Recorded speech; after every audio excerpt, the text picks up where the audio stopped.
Bueno, entonces, todo lo que significa gastrulación y anexos embrionarios, ¿está? Entonces,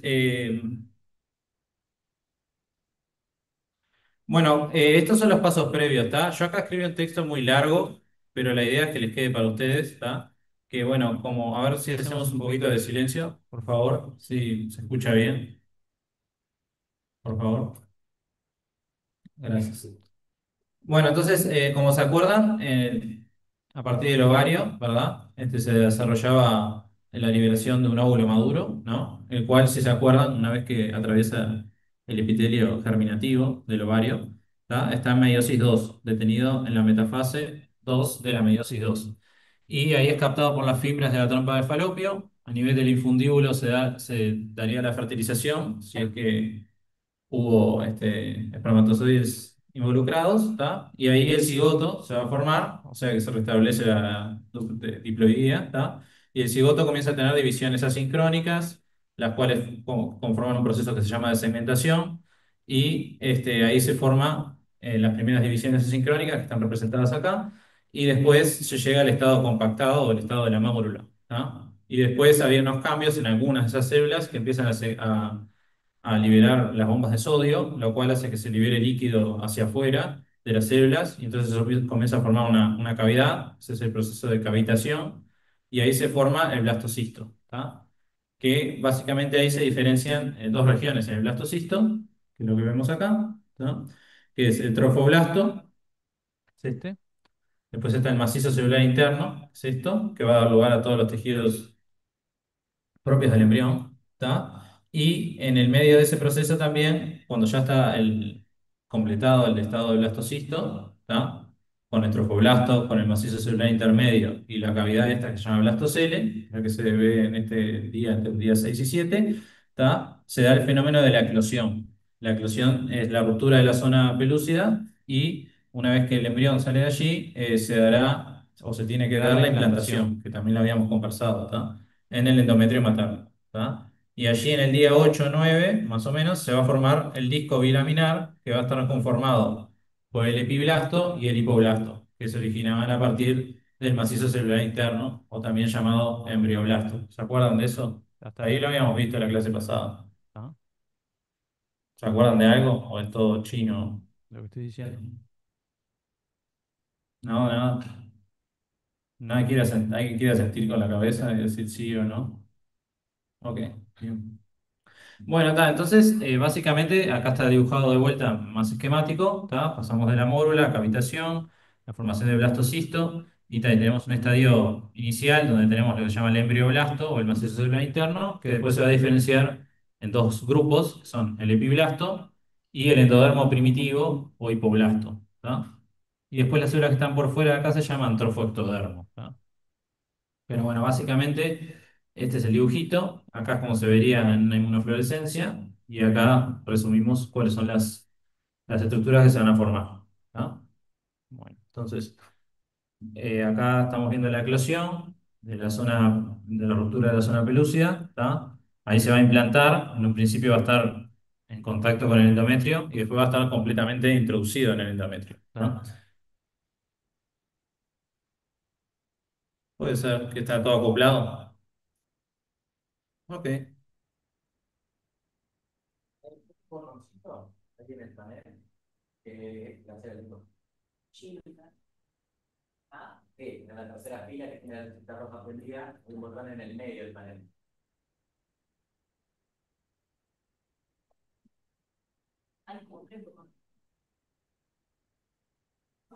Estamos viendo si se resuelve lo del eco.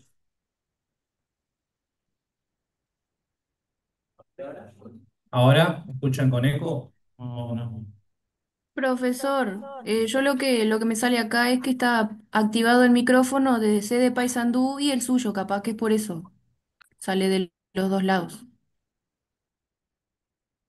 Acá hay un tema que es que ellos no se escuchan, ¿no? Cuando hablan. Solo se escuchan en mi Ahí se computadora por escucha alguna abajo. razón. Ahí se escucha mejor ahora. Estaban los dos micrófonos abiertos, estaba el micrófono de la laptop y el micrófono mismo. Ahora que muteaste la laptop se escucha el micrófono, quedó bien. No, están hablando, si yo los escucho. Se escucha bien, mano. Yo estoy hablando ahora y ellos me escuchan, ¿no? Lo que pasa es que no los escuchamos a ellos.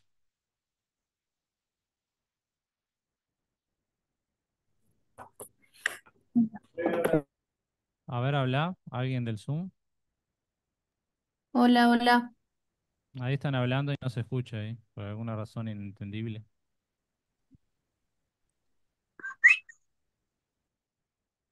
Ahí habló alguien del Zoom.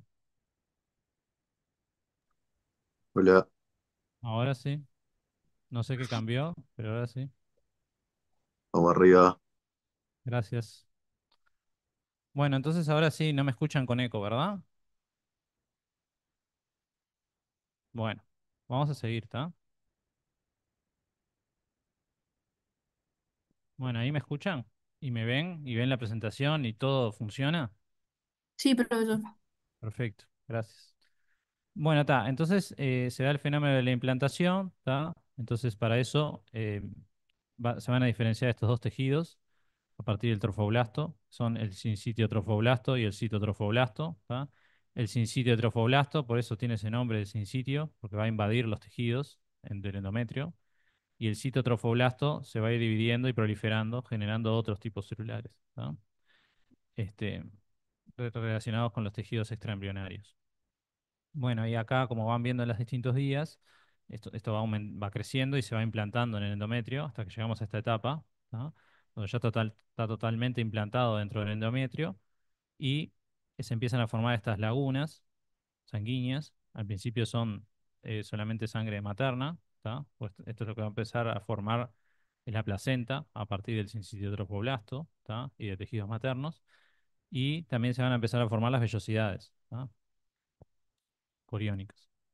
Bueno, acá hay otro dibujito de este fenómeno, ¿tá? Y entonces lo que va a empezar a suceder también es que se van a formar dos cavidades. Hasta ahora tenemos un embrión bilaminar, ¿tá? Porque tenemos epiblasto y hipoblasto. Todavía no es trilaminar. Para que haya trilaminar se tienen que formar tres capas, ¿tá? Y eso es el fenómeno de la gastrulación. Cuando ya se conformaron las tres capas. Acá estamos en los pasos eh, previos a la gastrulación, ¿no?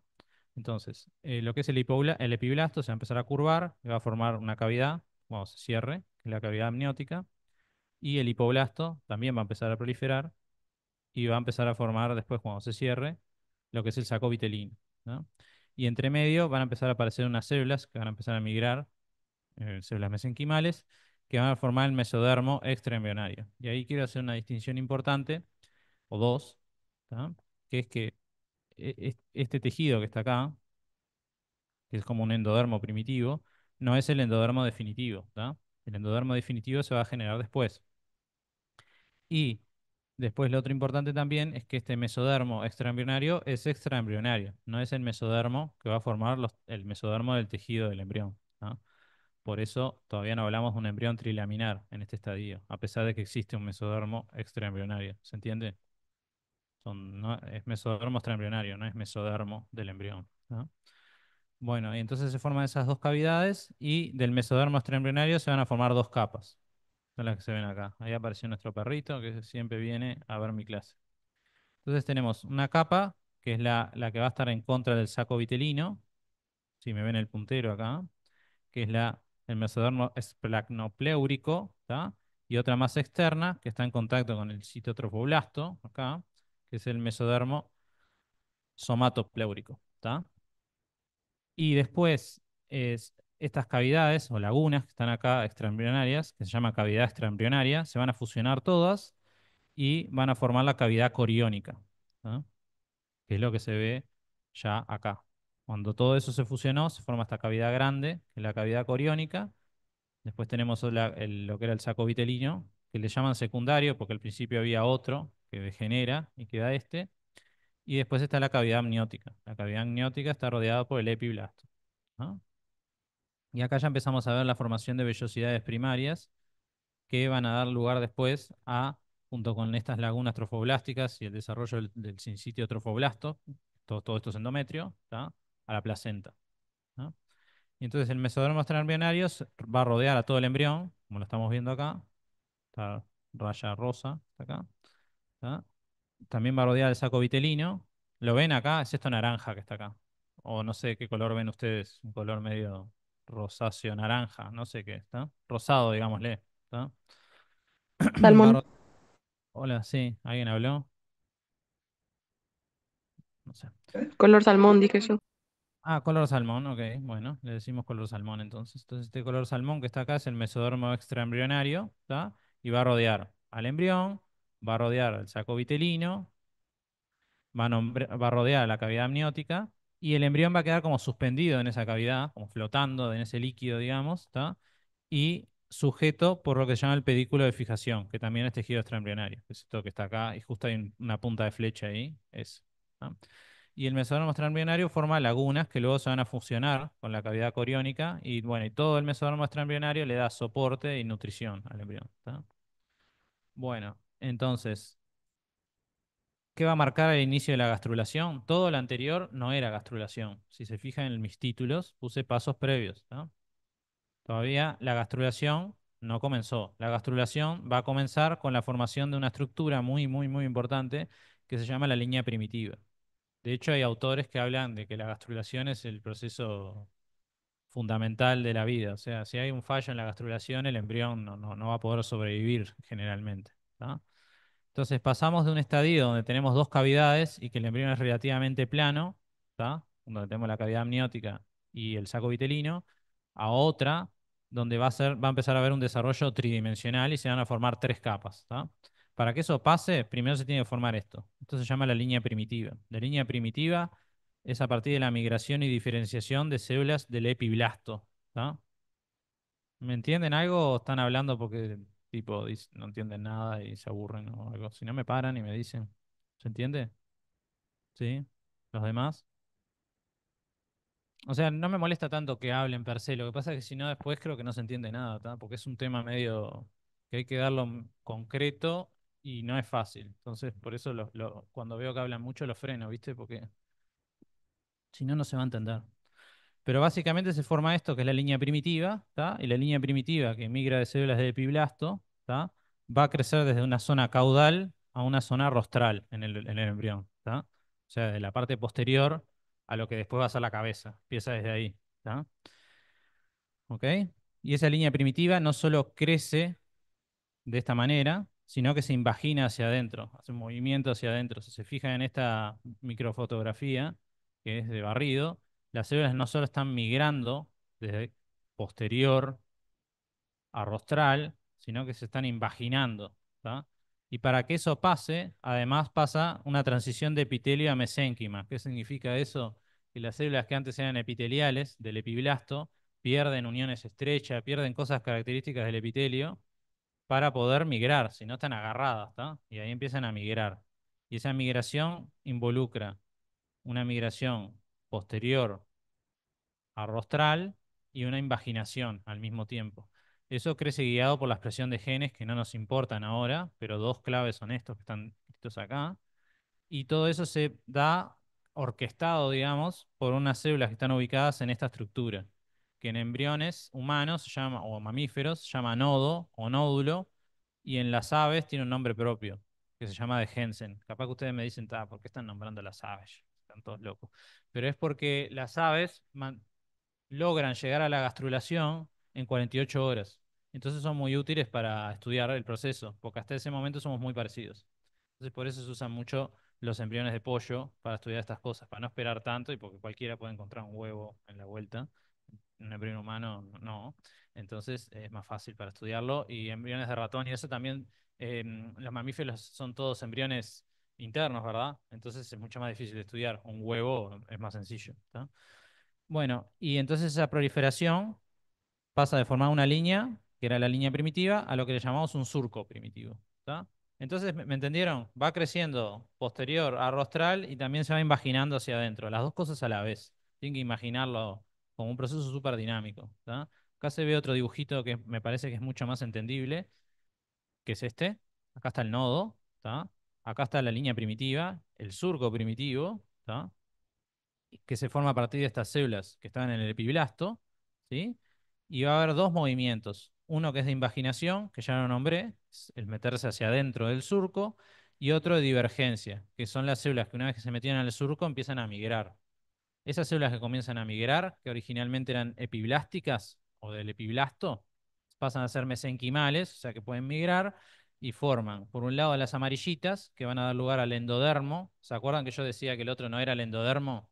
El primero que nombré, el que estaba, este amarillo de acá. Este no es el endodermo. ¿Por qué?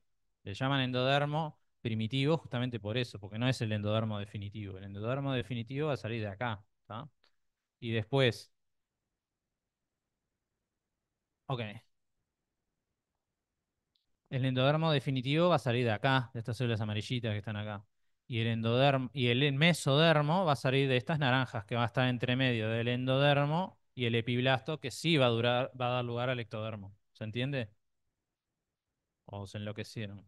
¿Tá? Básicamente van a quedar tres capas. ¿Tá?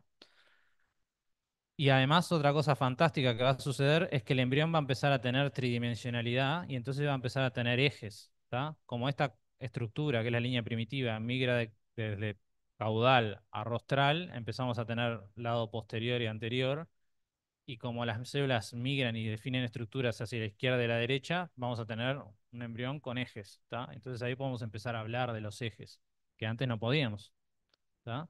O sea que es un proceso tridimensional también, ¿tá? Y ahí es cuando todo eso que nombré, que es la generación de estas tres capas, es la gastrulación. O sea, son todos los procesos de migración celular y tisular extremadamente organizados que permiten formar estas tres capas. Y al final pasamos de un embrión bilaminar a uno trilaminar. Cuando digo bilaminar, ¿por qué era bilaminar? ¿Se acuerdan? ¿Cuáles eran las dos capas bilaminares? En el Zoom también pueden decir si quieren. Epiblasto. El epiblasto y cuál más. Son dos. Trofoblasto. No, el trofoblasto en realidad da lugar a todo lo que no es el embrión. Da a las cosas que rodean al embrión, básicamente la placenta. ¿Tá? El hipo, entonces. El hipoblasto, ahí está. Entonces, como teníamos dos embrionarias de tejido embrionario, que va a dar lugar al embrión, ¿tá? Hablamos de epiblasto e hipoblasto, ahí estamos hablando de bilaminar. Y el trilaminar lo estamos viendo, cuando ya hay un ectodermo, un mesodermo y un endodermo definidos. ¿Tá? Eso es la gastrulación. Bueno, y ahí se generan estas líneas, ¿tá? Que básicamente a través de la línea primitiva tenemos un eje cefalocaudal o anterior-posterior. También definimos simetría de izquierda y derecha y también como migran hacia adentro y empezamos a tener capas, vemos algo que es ventral y algo que es dorsal. ¿Tá? O sea que el embrión pasa a ser trilaminar y tridimensional, si lo quieren, ¿no? El otro era como una capa fina de células, ahora ya no. ¿Tá? Y acá empieza a ver esta locura, que yo no me voy, por supuesto no me voy a meter en esto ahora, pero sepan que empiezan a haber vías de migración, oleadas de células, que según hacia dónde van, se van diferenciando y van formando estructura. ¿Tá? Todas las que parten del nodo van a formar, por ejemplo, la placa precorda y la notocorda, que eso sí nos importan. A nivel lateral se van a formar distintos grupos de mesodermos, ¿tá? Unos que van a dar lugar al corazón, otro que es paraxial, otro que es intermedio y otro que es lateral. Y nosotros hoy en día conocemos todo, conocemos a partir de cuál de estas estructuras se generan todos los tejidos. No nos vamos a meter en eso, pero sepan que pasa así. Y la zona posterior sigue siendo mesodermo extraembrionario, o sea, tejido que no es del embrión per se, sino de lo que lo rodea. Y es clave destacar que la gastrulación es un proceso dinámico y progresivo, en donde hay procesos que pueden estar más avanzados en la parte posterior, pero que recién se están iniciando en la porción rostral. ¿Entienden eso? ¿Se acuerdan que la línea primitiva eh, se empieza a desarrollar desde el lado posterior al lado rostral? Entonces, si yo paro en un momento y miro la parte posterior, voy a ver estructuras más desarrolladas a nivel de lo que es la gastrulación que en la parte rostral. ¿Se entiende? Por ejemplo, si recién empezó el proceso, por ejemplo en el día, yo qué sé, 16 y medio, acuérdense que el proceso empieza en el día 15, puedo tener ectodermo, endodermo y mesodermo en la parte posterior, pero en la parte rostral del embrión todavía no. ¿Se entiende? Eso. Lo que quise decir, viste que vos está en la línea primitiva, ¿no? ¿No entendiste eso? ¿Me entendiste la línea primitiva? La línea primitiva empieza del lado posterior del embrión. Posterior y anterior. ¿Ah? Entonces, como eso va progresando y va creciendo la línea primitiva, Cuando vos estás en el lado posterior, podés empezar, imagínate que ya avanzó el proceso, ¿no? Como avanza primero posterior y después anterior, si yo miro en un determinado momento, puedo ver que hay ectodermo, endodermo y mesodermo desarrollados en el lado posterior, pero capaz que en el lado rostral todavía no, ¿se entiende? Porque eso va creciendo y se va divergiendo a la vez, ¿se entiende? Ok. Y eso a nivel de lo que es la gastrulación. Y lo otro que empieza a pasar, que es este dibujito que se ve acá, es que a medida que la gastrulación progresa y empiezan a formarse las capas a las distintas alturas, la línea primitiva se empieza a cortar en sentido caudal. ¿Por qué? Porque a medida que este proceso avanza, empieza a ganar prioridad, digamos, la notocorda. La notocorda es una estructura que se va a generar posteriormente que la línea primitiva, pero en un momento van a coexistir las dos, que es este dibujo que se ve acá. La línea primitiva empieza a degenerar, pero gana tamaño y estructura la notocorda. Ahora voy a decir qué es la notocorda. La, la notocorda es una estructura mesodérmica. Si es mesodérmica, depende de la línea primitiva, porque si no, no tenemos mesodermo, ¿tá? Para que se entienda, ¿no? Y la notocorda es fundamental porque inicia los mecanismos de señalización claves para cuando la línea primitiva ya no está, ¿tá? Es el eje para la organización de las vértebras y es el inductor, o sea, es el que produce los genes que dan lugar al desarrollo del sistema nervioso central.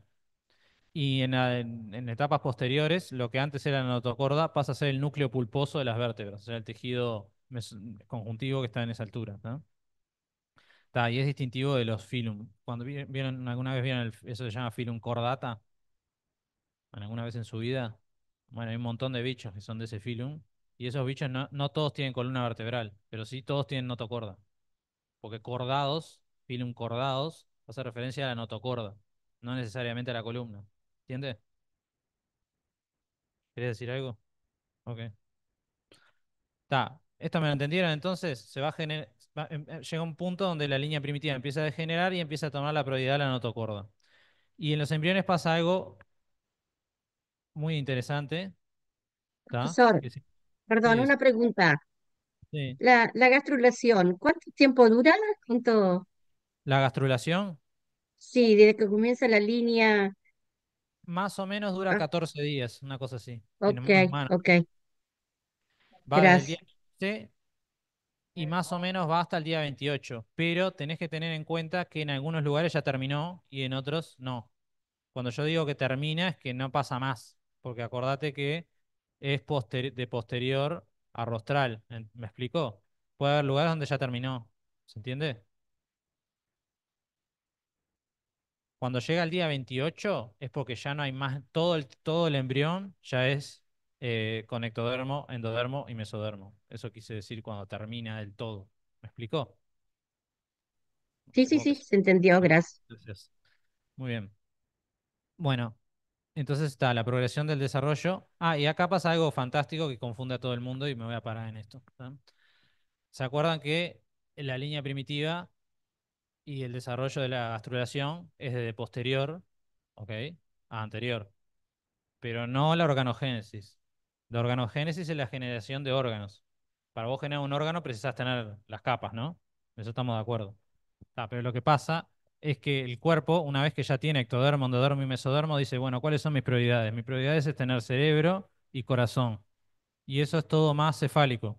Entonces, la organogénesis se da en sentido contrario a la gastrulación. Una vez que ya hay algo, ya empieza a ser cerebro el embrión, ¿tá? Porque lo toma como prioridad. ¿Se entendió? Entonces, por eso, la progresión del desarrollo, o sea, la organogénesis, es céfalo-caudal. O sea que mientras las regiones cefálicas se están desarrollando, hay regiones caudales que hace rato tienen endodermo, ectodermo y mesodermo que todavía no generan órganos. ¿Se entiende? Bueno, espero que sí. Pero básicamente es eso, ¿tá? Y si hay problemas acá se rompe todo, ¿tá? En general tenés consecuencias muy graves o el embrión degenera. Esto después lo pueden leer si quieren, pero no es primordial, ¿no? Porque acá lo otro que va a empezar a pasar, ¿tá? Es la formación del tubo neural. La formación del tubo neural son de las estructuras que después van a dar el sistema nervioso central, ¿tá? Que es lo que vamos a ver hoy, ¿tá? Y básicamente lo que pasa es que se forma esto que yo salté acá, que es la placa neural a nivel bien cefálico, ¿tá? Una vez que ya hay capas celulares, ya la gastrulación ya avanzó ahí, ¿tá? Y esa estructura se engrosa y forma un pliegue. Cuando se cierra ese pliegue es el tubo neural. Y a su vez hay otras células que no forman parte del tubo neural, que se llaman de la cresta neural, que emigran y forman otras células, por ejemplo las células de Schwann del futuro, salen de ahí, y no son parte del tubo neural, ¿no?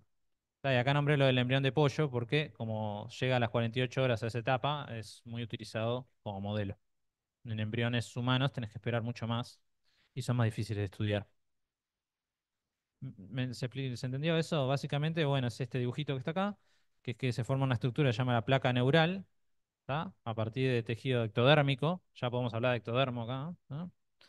Y entonces se forma esta placa neural que una vez que se cierra, forma el tubo neural. Y si se fijan, abajo del tubo neural está la notocorda, ¿vieron?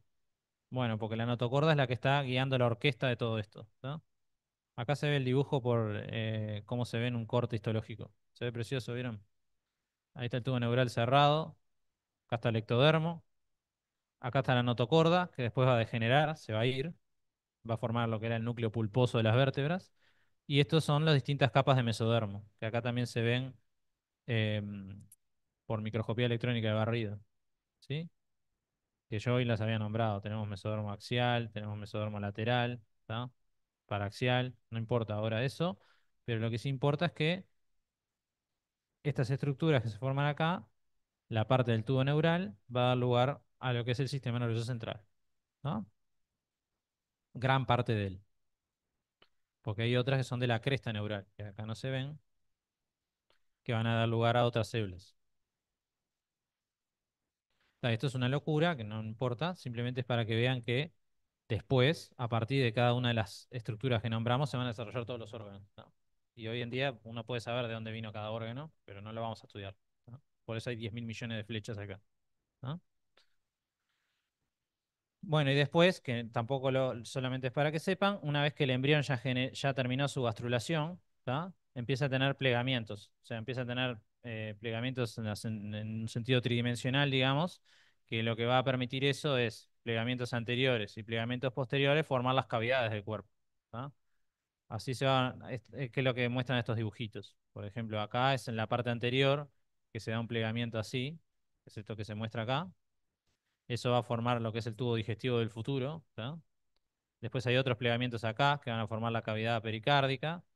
Y en la parte posterior, en lo que se llama la cloaca todavía, se va a dar el cierre del tubo digestivo, ¿tá? Para que vean que hay plegamientos que son los que van a definir esas cavidades. Y después, a partir de tejido mesodérmico, se van a generar también la capa parietal y visceral de las membranas serosas. Y todo eso va a seguir después y no lo vamos a estudiar, ¿tá? Y después tenemos los anexos extraembrionarios, que se acuerdan que hoy hablábamos todo, mencionábamos el trofoblasto y todo eso. Bueno, toda esa parte va a dar las estructuras que rodean al embrión y que lo van a acompañar durante todo su desarrollo hasta el nacimiento, ¿tá? Y ahí tenemos el amnios, el saco vitelino, el alantoides y el propio mexodermo extraembrionario, ¿tá? Y ahí va a quedar el embrión protegido y alimentado hasta que crezca, hasta que tenga que nacer, ¿no? La bibliografía, si quieren consultar algo, o sea, hay literalmente un libro de todo esto, ¿no? O sea, que está. La idea son estos conceptos generales que mencionamos y acá hay algunos libros. Este en particular me gusta a mí, que es el Gilbert, ¿no? Bueno. Y acá les dejo un video que no lo vamos a ver ahora porque perderíamos tiempo, ¿tá? Pero es un video de cómo es todo este proceso, ¿tá? Ahí vieron, va pasando todo el proceso fantástico. Eh, Ahí se forma el blastocisto, todo eso, ahí se mete en el endodermo, ¿tá? Se lo invade, la formación de la línea primitiva, ¿tá? Para que lo vean tridimensionalmente y no tan hablado por mí. Hay millones de videos de estos, ¿no? Yo puse este, pero pueden ver otro en internet también, ¿tá? La formación del tubo neural, los plegamientos, ¿tá? Y ahí se queda el embrioncito y son todos, y espera su nacimiento, ¿tá? Pero no lo vamos a ver ahora porque perdemos un poco de tiempo, ¿no?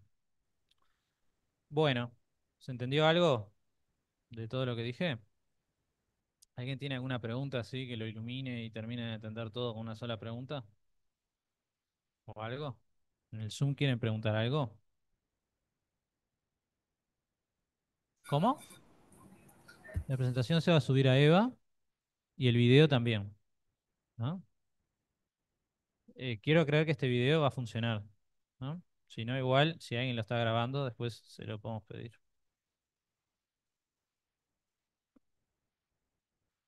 No, no es que haya que saber cada detalle, sino que lo que hay que saber es qué significa gastrulación, cómo es el fenómeno de la gastrulación, qué capas celulares están involucradas y la idea general del proceso, ¿tá? Eh, por supuesto que son cosas que tienen un millón de nombres, yo lo sé, pero si lo vuelven a mirar, ahora fue como un bombardeo, si lo vuelven a mirar lo van a entender. Eh, y sobre todo miren también el video porque, bueno, ahí creo que hablamos bastante sobre el tema, ¿no? Ok. Bueno, está. Entonces el tejido nervioso, ¿no? ¿Qué saben del tejido nervioso? Además de lo que está escrito acá. A ver, por favor. ¿Alguien quiere decir algo sobre el sistema nervioso, sí, global, de algo, para romper el hielo? ¿No? No sé.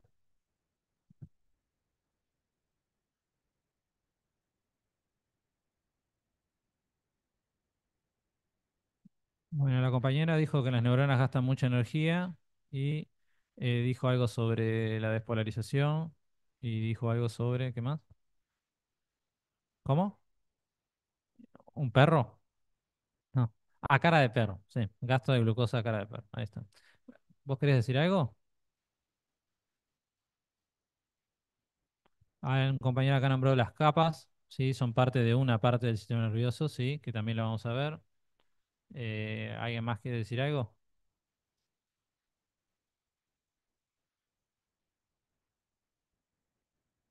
Ok, acá la compañera nombró los dos grupos celulares más grandes, que son las neuronas y las células de sostén.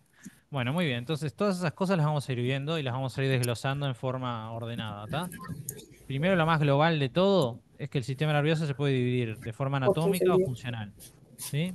De forma anatómica, hablamos del sistema nervioso. ¿Alguien del sistema Marcia, nervioso? tenés el micrófono prendido. Sí, por favor, Marcia, ahí si la apaga, gracias. Pronto. Gracias. Bueno, entonces el sistema nervioso central está formado por el encéfalo y la médula, que cada uno está contenido en la cavidad craneana y el conducto vertebral. ¿Tá? Eso creo que básicamente, eso seguramente lo sepamos todos, ¿tá? ¿O no? Y el sistema nervioso periférico está formado por, y ahí a veces genera dudas, son básicamente los nervios. ¿Tá? Entonces tenemos los nervios craneales, los espinales y los periféricos, los cuales pueden ser aferentes o sensitivos y eferentes o motores. ¿Tá? Después están los ganglios, que es donde tenemos somas fuera del sistema nervioso central, y los receptores periféricos. ¿Alguna vez habían escuchado esas palabras en sus vidas? ¿Sí? Bien. Y después tenemos una división más funcional, ¿tá? O sea, ambas que coexisten, son maneras de estudiarlo. Entonces, la funcional es el somático, que es la parte del sistema nervioso que controla las funciones del control voluntario o consciente, a excepción de los arcos reflejos, y el autónomo, que provee la inervación motora involuntaria eferente para el músculo liso, para el sistema de conducción cardíaco y para las glándulas, ¿tá? O sea, son todos muy importantes, ¿no? Y también proporciona inervación sensitiva aferente desde las vísceras, como son los dolores y los reflejos.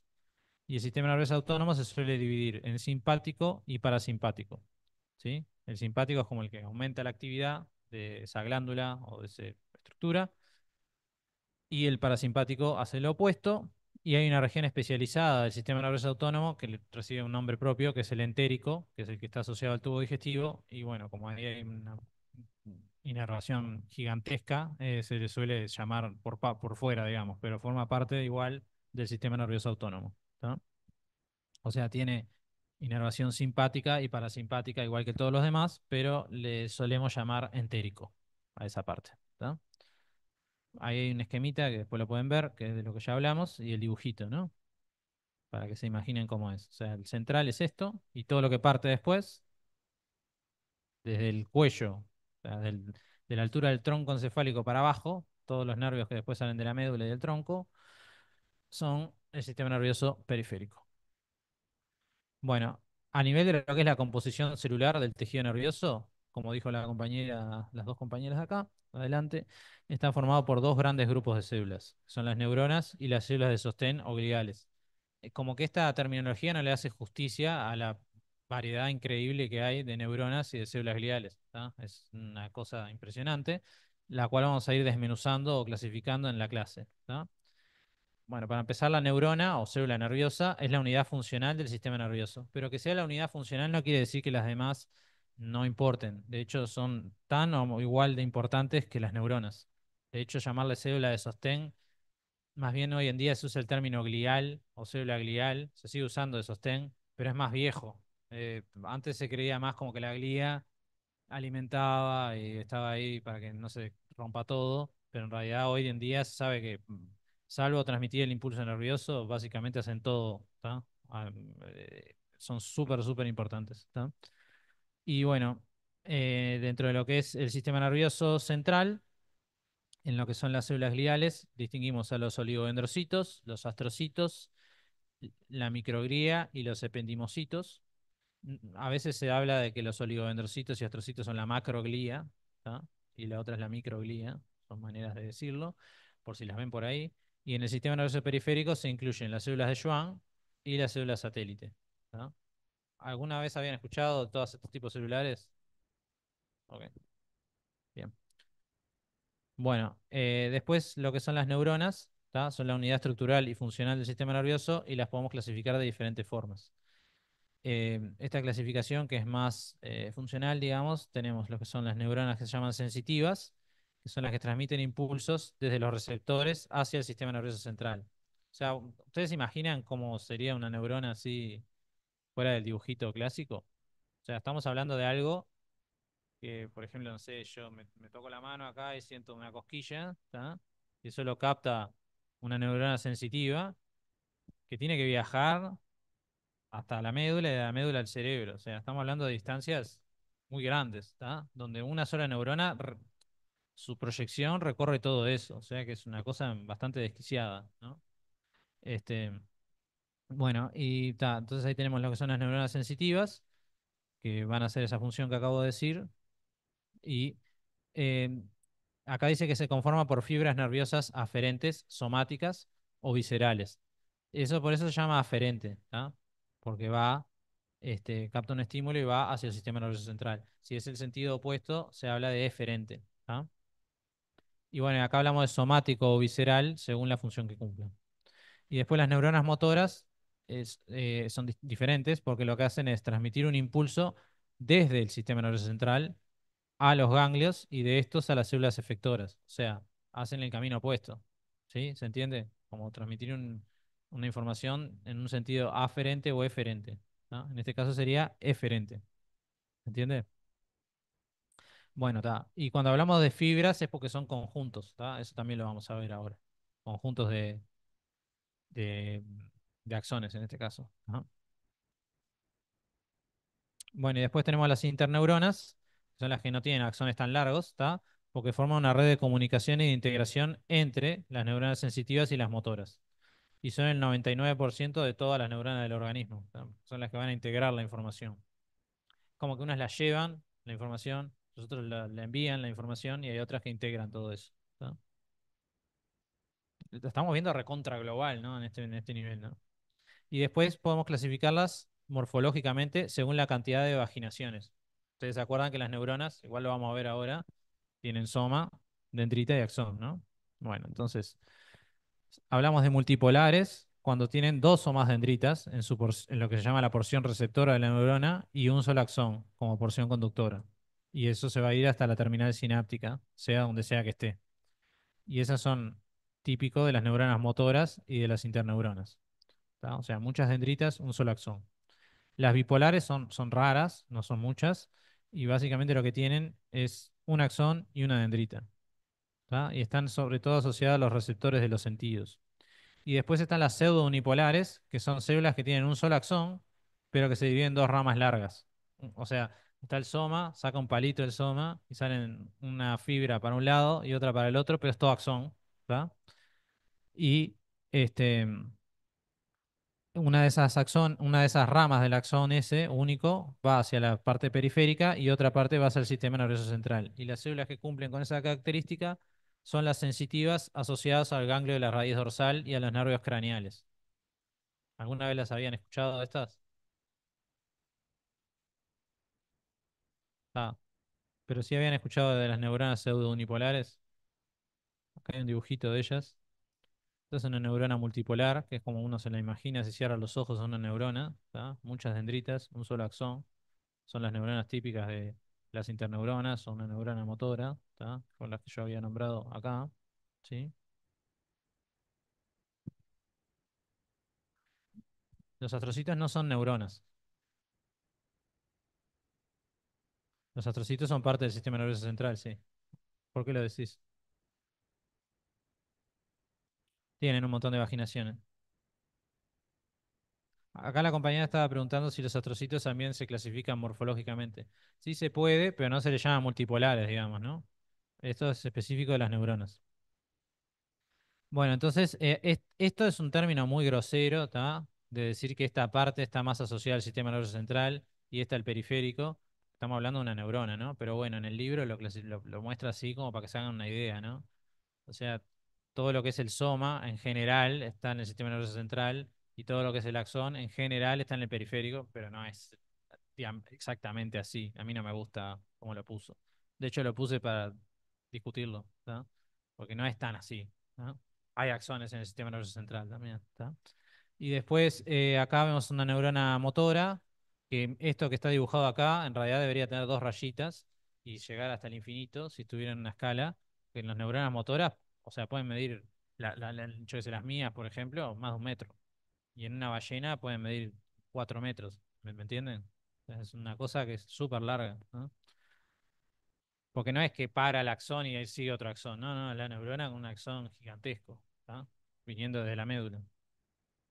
Acá están las pseudounipolares, que ven que tienen un fragmentito acá y se divide una por un lado, otra para el otro. Y acá las bipolares, que tienen una dendrita y un axón, ¿no? Y acá hay algunos ejemplos de neuronas multipolares, que hay de muchas morfologías, ¿tá? Acá hay unas piramidales, unas interneuronas y unas Purkinje. Yo la clase que viene igual la voy a centrar más en el sistema nervioso periférico y vamos a ver tipo histologías y fotos de cosas y nos vamos a ir acomodando a cómo son cada una y eso, pero ahora en esta clase de hoy no nos vamos a centrar tanto en eso, ¿no? Bueno, y acá, ¿se acuerdan que el compañero acá que había hablado de epineuro, endoneuro y perineuro? Esos son capas que rodean al tejido nervioso, sí, pero no son características de todo el sistema nervioso, ¿está? Esas están solamente en los nervios, ¿sí? Lo vamos a ver también. Pero ya que el compañero lo había mencionado, lo agrego acá. Acá, por ejemplo, estamos viendo un nervio, ¿sí? Por ejemplo, podría ser este en particular sería un nervio mixto, porque tiene todo, ¿está? Es para ejemplificarles todo. Acá estaría la médula espinal, que tiene sustancia gris y blanca. Eso me imagino que alguna vez lo vieron, pero hoy lo vamos a ver más adelante también en la clase. Todo esto es sistema nervioso central y tiene dos ramas. Una rama que es dorsal y una rama que es ventral. Ya cuando estamos en esta parte de acá, ya no es sistema nervioso central, ya es periférico, ¿sí? La rama dorsal es sensitiva y la rama ventral es motora. La rama ventral, ¿sí? S- Las somas de esas neuronas están en el asta ventral de la médula, acá en la sustancia gris. Espero que se vea mi puntero. Y en las sensitivas, el soma no está en la médula. ¿Ven qué loco? El soma está acá, en esto que se llama ganglio de la raíz dorsal. Entonces ahí es un ejemplo de célula. ¿Se acuerdan cuál era esa célula? La que tiene un palito y una rama va para allá y otra va para acá. La pseudounipolar.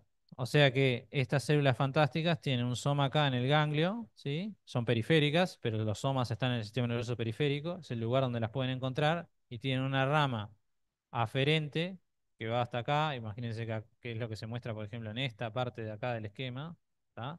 Esto es un corpúsculo de Pacini, o sea, algo que está asociado a la sensibilidad de la piel. Ahí capta una señal, la manda todo por acá. Imagínense que llega acá el ganglio lo procesa y dice, bueno, lo voy a mandar para mi otra fibra, y la otra fibra la manda a la médula, y la médula lo manda al cerebro, y ahí sentimos dolor, me quemé, me pasó algo, ¿está? Lo estoy recontra simplificando, ¿no? Pero esa es la idea. El tacto, por ejemplo, ¿no? Pues justo quemarse es un arco reflejo y no me quiero meter en ese ejemplo ahora. Olvídense del ejemplo ese.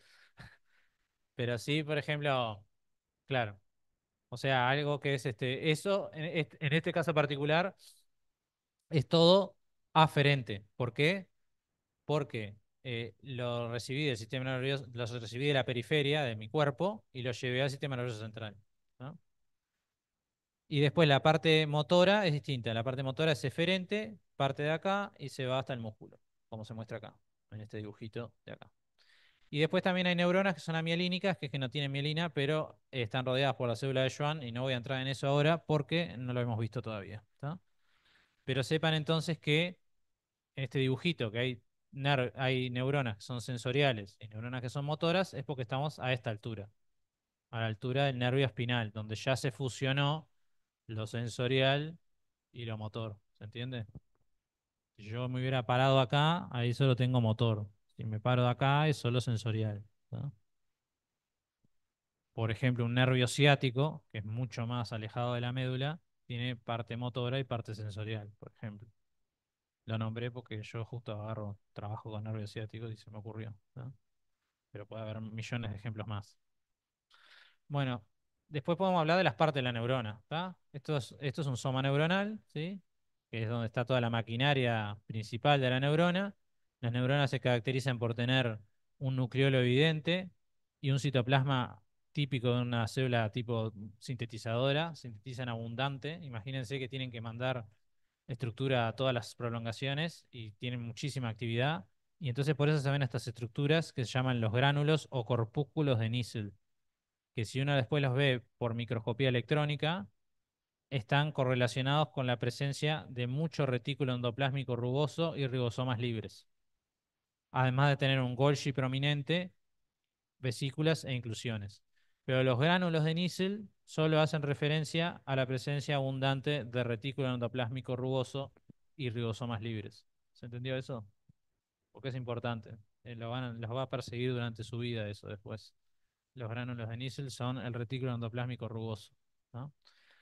Y las neuronas, supongo que ya lo sabrán, no tienen capacidad replicativa, pero en adultos incluso, todavía hay algún grupo reducido de células madre que pueden diferenciarse en neuronas, ¿no? Pero la neurona que ya es neurona va a quedar como neurona. Si lo ven desde el punto de vista del ciclo celular, están paradas en G0. Se quedan ahí y nunca pasan tienen todo inhibido para pasar a la fase S, no llegan nunca, ¿no? Quedan ahí, atrapadas por siempre, ¿no? Bueno, y después tenemos las prolongaciones, ¿tá? Las dendritas, que son evaginaciones receptoras de la neurona, que van a recibir estímulos de otras neuronas o del medio externo, según el caso. Y después tenemos los axones, que son evaginaciones efectoras, que van a transmitir un estímulo a otras neuronas o a una célula efectora. Una célula efectora me refiero a un músculo, una glándula, un corpúsculo, lo que sea, según el tipo neuronal, ¿tá? Pueden ser extremadamente largos, como es el caso de las neuronas motoras, o muy cortitos, como en las interneuronas del cerebro, por ejemplo, ¿tá? Y la característica que tienen, que los distingue de las otras evaginaciones, es que surgen de acá, de lo que se llama el cono axónico o el segmento inicial, y están desprovistos de organelos a excepción de las mitocondrias. O sea, uno no encuentra en el axón retículo endoplásmico rugoso o Golgi, esas cosas no se encuentran, y ribosomas en esencia no hay. Que está, ese es mi fuente, mi lugar de trabajo, entonces me duele decir que no hay. En realidad sí hay, pero muy pocos, ¿tá? Como son tan pocos, no se ven por microscopía electrónica y durante muchas décadas se pensó que no existía la traducción local en el axón, pero hoy en día sí se sabe y básicamente es en lo que yo trabajo, ¿tá? Por eso lo digo, porque me ofendo, si no, ¿tá? Este, pero a lo que es los efectos del curso, no hay ribosomas en el axón porque no los podemos ver de tan pocos que son, ¿tá? ¿Se entendió? Ok. Bueno, y también lo otro que vemos en el axón es mucho citoesqueleto, hay microtúbulos y neurofilamentos, que son el tipo de filamento intermedio presente en las neuronas. Y inmediatamente al que comienza la vaina de mielina, la vaina de mielina de los axones mielínicos comienza posterior al segmento inicial, y ahí en esa zona, la que estoy marcando acá con el puntero, esta de acá, es donde se procesa la sumatoria de todos los estímulos que le vienen a la neurona, y ahí la neurona va a decidir, entre comillas, a partir de un umbral de despolarización, si puede enviar o no un potencial de acción. ¿Tá? Eso supongo que la van a ver en la clase de fisiología. ¿No? Y esta imagen de acá lo que muestra es muchos axones rodeando un soma, ¿tá? Y haciendo sinapsis. ¿Por qué? Porque no existen solamente un tipo de sinapsis, hay muchos tipos de sinapsis. Esta que está acá es axosomática, por ejemplo. Hay millones de axones ahí atrapando el soma. ¿No? Bueno, está. Y después, por suerte, todo tiene sentido. Acá hablamos de la sinapsis. ¿Tá? La sinapsis, ¿alguien sabe lo que es una sinapsis?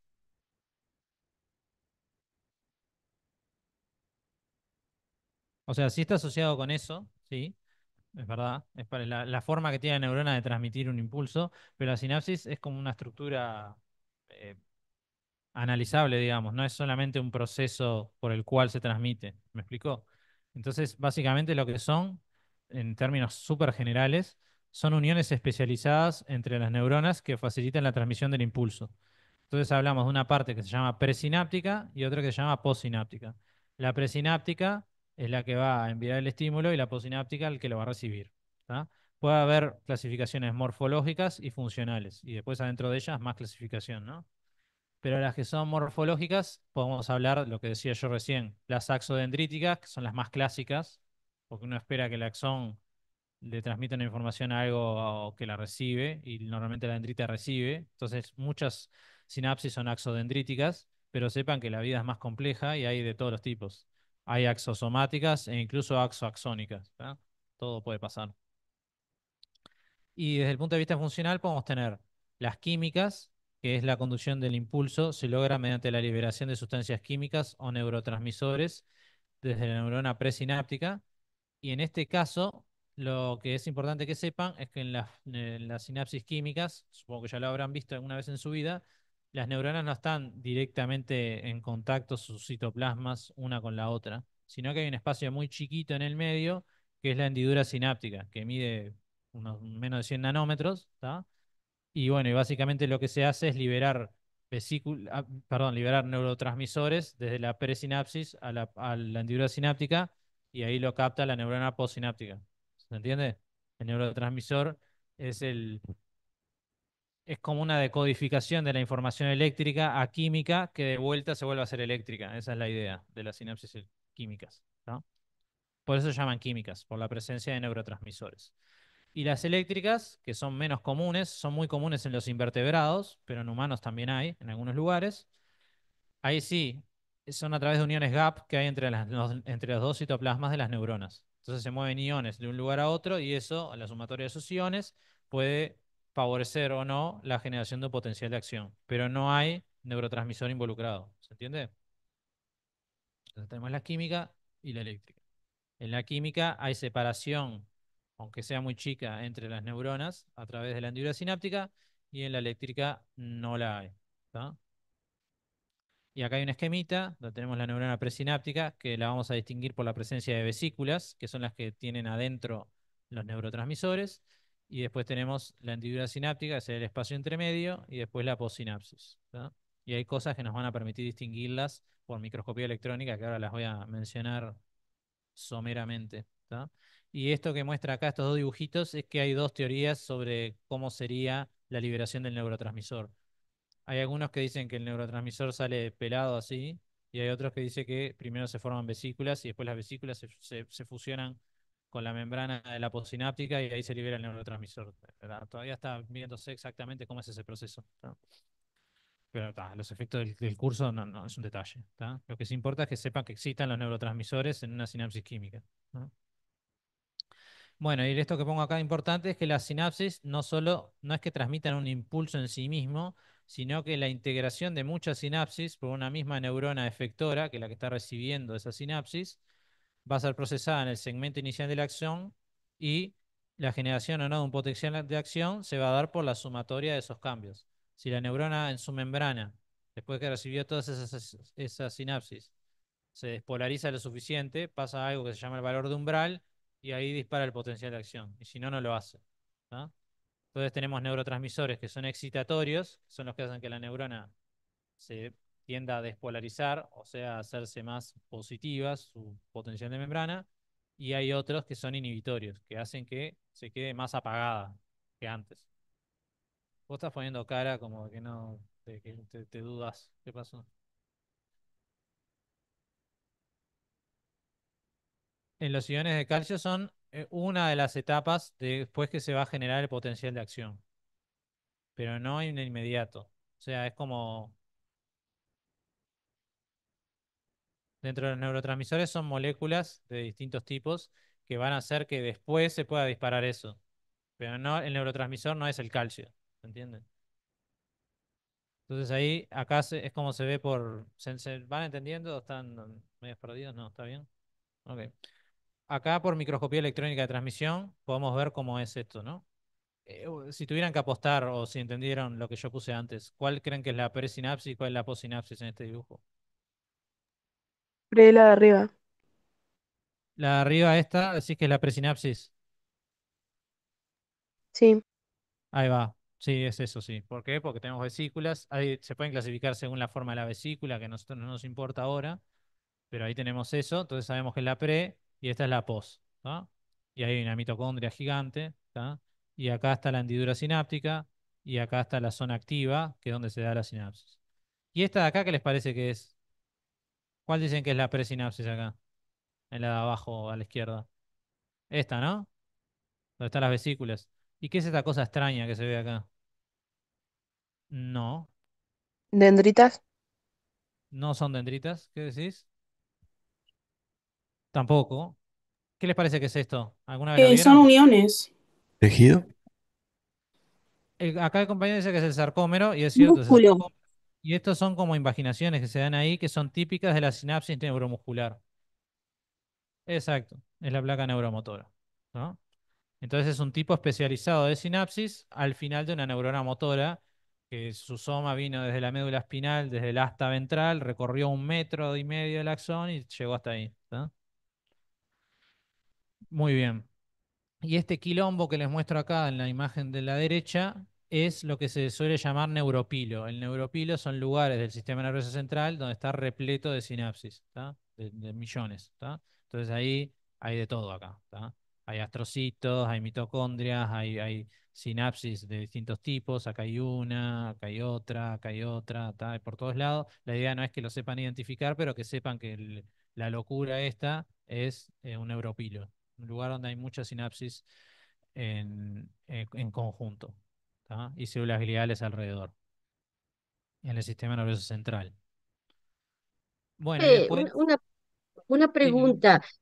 ¿Decir que envía el impulso al estímulo es lo mismo, podemos decir en este caso? ¿cómo? ¿Qué dijo? No.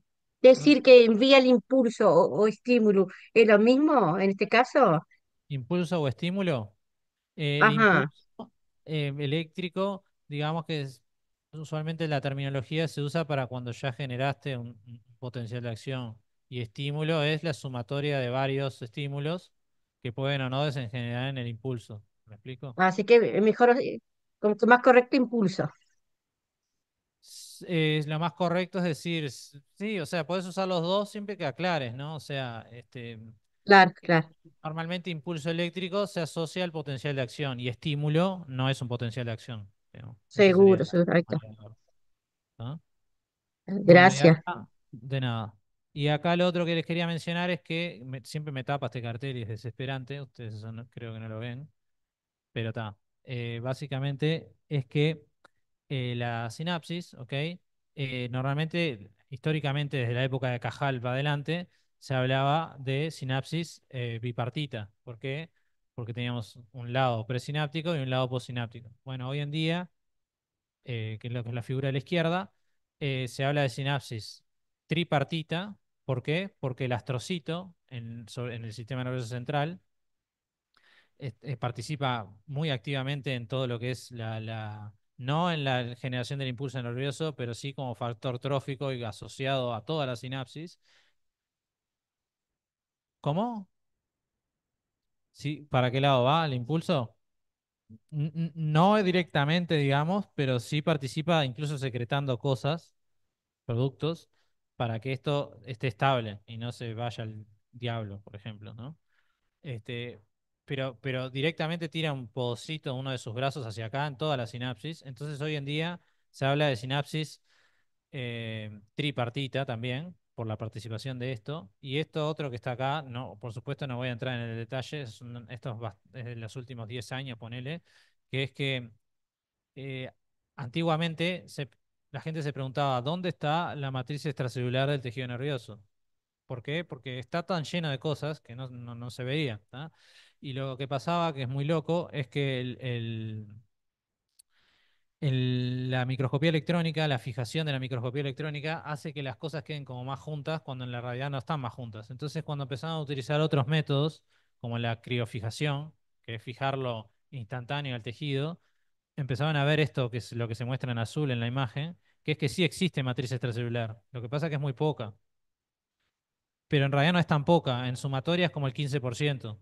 Bueno, y esa matriz extracelular rodea también a la sinapsis, y entonces hoy en día se habla de, en las sinapsis que son del neuropilo, del sistema nervioso central, se habla de sinapsis tetrapartita. ¿Por qué? Porque está la Profe, neurona. Sí, factor trófico que dijo ¿qué es eso? un factor trófico es una molécula que entre comillas, alimenta a la célula, o sea, permite que la célula pueda seguir produciendo lo que está produciendo. Eso es un factor trófico, que promueve el desarrollo o la actividad de una célula. Eso es un factor trófico. Gracias. De nada. Bueno, y como mencionaba acá, cuando hablamos del neuropilo y la sinapsis en el encéfalo, ¿tá? No una sinapsis neuromuscular, ¿tá? Una sinapsis de neuropilo, se habla de sinapsis tetrapartita. ¿Por qué? Porque tenemos la presinapsis, la postsinapsis, después tenemos el astrocito que está haciendo su juego también, y la matriz extracelular alrededor, y todos participan. Entonces, hoy en día se habla de tetrapartita, ¿no? ¿Se entendió ese concepto?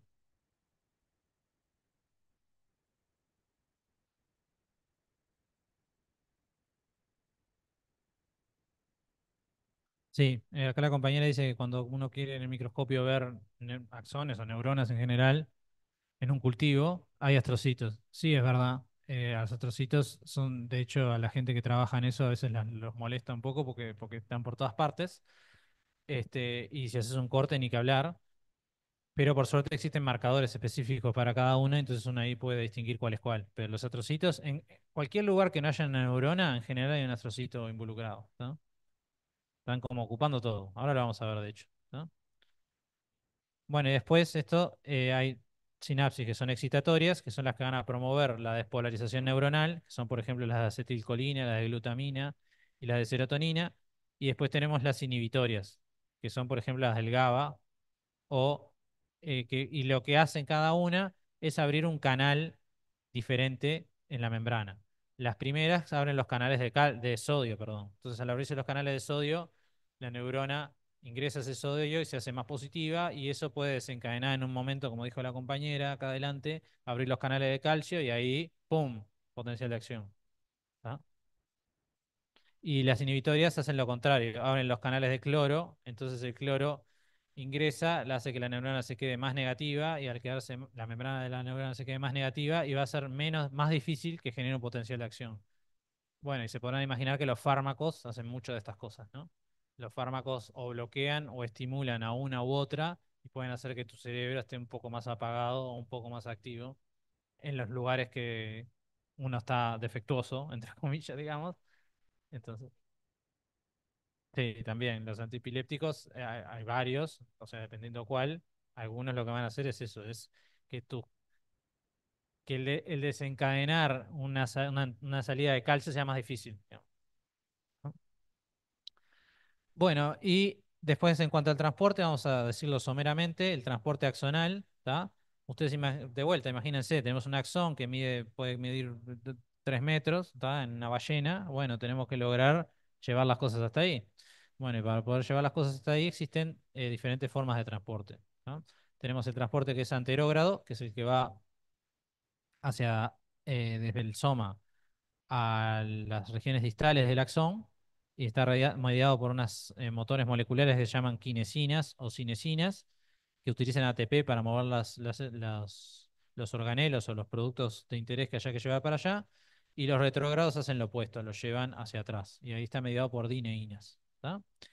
Y a su vez, según la velocidad, podemos hablar de transporte lento, son los que llevan sustancias desde el soma hacia el botón terminal a estas velocidades, son 0,2 milímetros a 4 milímetros por día. El transporte lento es únicamente anterógrado y lo que hace básicamente es llevar eslabones de componentes del citoesqueleto. O sea, ustedes imagínense que cada tanto el axón necesita reponer esas cosas, ¿no? Los microtúbulos son los lugares donde viajan las cosas. Se van gastando, yo qué sé. Entonces hay que la tubulina y todas las proteínas que los van a formar, hay que transportarlos. Entonces, eso se da generalmente por transporte lento.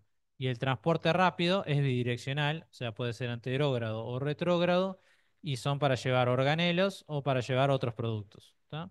Y este videito acá, si quieren después entren, porque les muestra cómo es ese transporte. A ver si no sé si alguna vez lo vieron, no lo voy a poner ahora, pero hay moléculas que son muy divertidas, que van como dando pasos, y en cada paso que dan, llevan el cargo arriba y cada movimiento de esa patita gasta ATP, digamos, ¿no?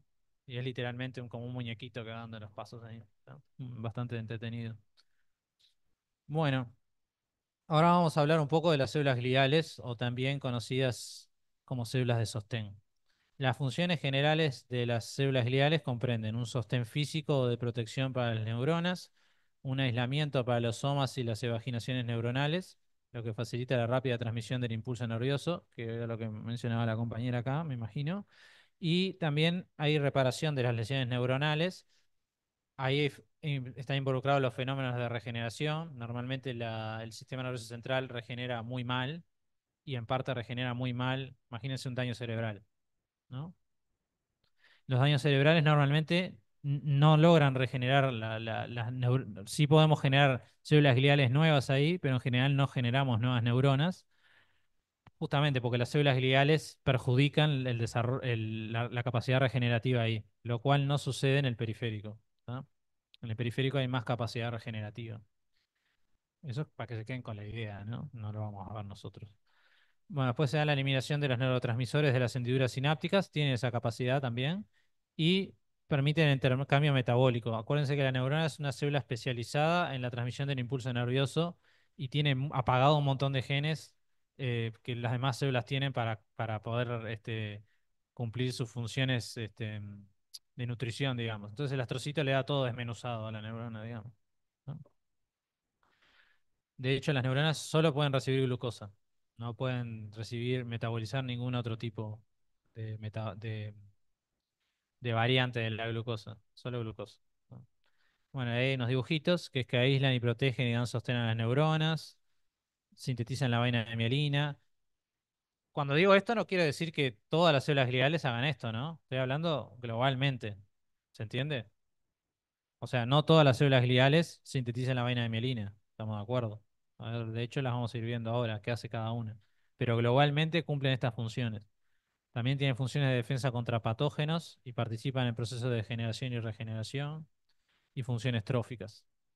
Y funciones también de estabilidad de la sinapsis. ¿No? O sea, hacen un montón de cosas.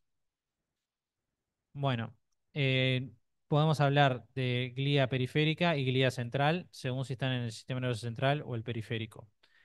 La glía periférica son las células de Schwann y las células satélite. Estos son términos que no importan mucho, pero podemos hablar de glía terminal y glía entérica, según donde estén. ¿Tá? Y después tenemos la glía central, que es la del sistema nervioso central, y ahí encontramos los astrocitos, los oligodendrocitos, la microglía y los ependimocitos. ¿Tá? Y ahí está una tablita con cada uno de ellos, y dónde están y qué hacen. ¿Tá? Después la pueden ver si quieren. Bueno, y acá yo puse un dibujo de una médula espinal y de distintos tipos celulares gliales. Acuérdense que esto también podría aplicarse a la sustancia gris y blanca del cerebro, ¿no? Pero acá lo puse en la médula. ¿Saben cuál es la gris y la blanca acá?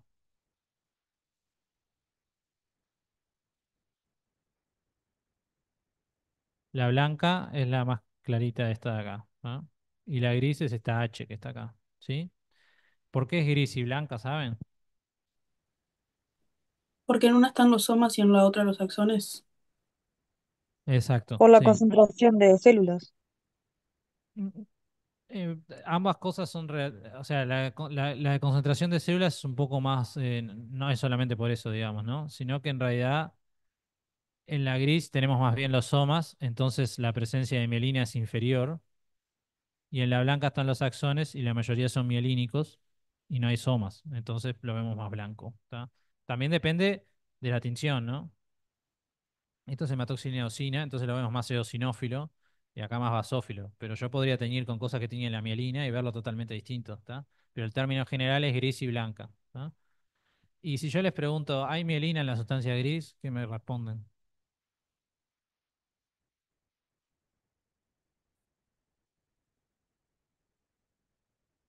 ¿Y no hay axones en la sustancia gris? Hay, pero menos.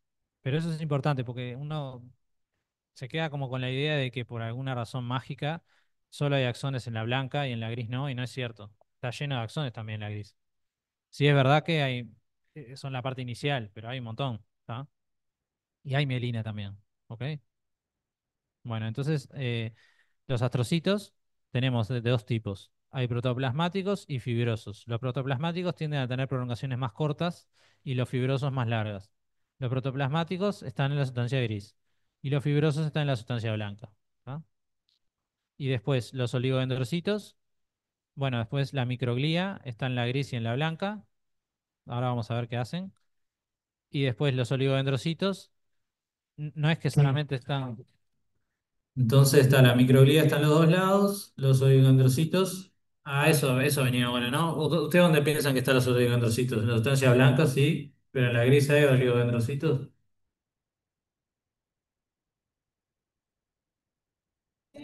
Sí, hay, sí, claro. Claro que sí, porque hay que mielinizar en todos lados. O sea, está bien que en la blanca está lleno de axones, pero también hay axones en la sustancia gris, ¿está? Quizás se encuentre menos, pero hay. ¿Ah? Bueno, ahora esto se trincó. Bárbaro. Perfecto. Ahí está. Bueno, estas son distintas formas de ver las células, ¿tá? Los ependimocitos solo están en el canal del epéndimo, que es este que está acá en el centro, que es donde circula el líquido cefalorraquídeo, ¿tá? Solo están ahí. Y después hay distintas maneras de visualizarlas, que las vamos a ver la clase que viene, ¿tá? Por ejemplo, hay formas por inmunistoquímica, o sea, con un marcador específico de una proteína. Por ejemplo, los astrocitos se expresan una que se llama la GFAP, es una proteína de los filamentos intermedios, la proteína glial fibrilar, y la expresan en todos, más bien en sus fibras, aunque también en el soma, entonces los puedo ver ahí preciosos. Los oligodendrocitos, esto está teñido por Golgi, es una tinción específica, no es una tinción específica, perdón, es una tinción estructural, o sea que puedo ver distintos tipos celulares y ahí los puedo ver. Y la microglía normalmente la vemos por inmunistoquímica. Esto, por ejemplo, es un marcador de microglía, ¿no? Y ahí le vemos un poco la morfología, ¿vieron? Los astrocitos tienen fibras prolongadas, según si son fibrosos o protoplasmáticos, es el largo que tengan. Los oligodendrocitos tienen prolongaciones pocas y cortas al principio, pero que después se ramifican. Y la microglía tiene ramificaciones, son células muy chiquitas y tiene ramificaciones como medias aleatorias. Se ven acá, ¿no? Bueno, ahora vamos a hablar un poco de los astrocitos. Hacen muchas cosas, ¿ah? Regulan la homeostasis del potasio, regulan el pH del espacio intersticial entre las neuronas, controlan la concentración de metabolitos, dan soporte estructural, aíslan la sinapsis. Aíslan significa eso que hablé hoy del tipo tripartita, digamos, ¿no? Como que permiten que haya en ese espacio donde no hay mielina ni nada, se pueda dar bien el proceso de la transferencia de los neurotransmisores. Forman parte de la barrera hematoencefálica, la cual también es muy importante para evitar el pasaje de bacterias o de otras cosas foráneas al encéfalo, y participan en los procesos degenerativos también neuronales. Bueno, y ahí los astrocitos se pueden ver por diferentes tinciones, que después las vamos a ver bien, pero acá pueden ver algunas de ellas.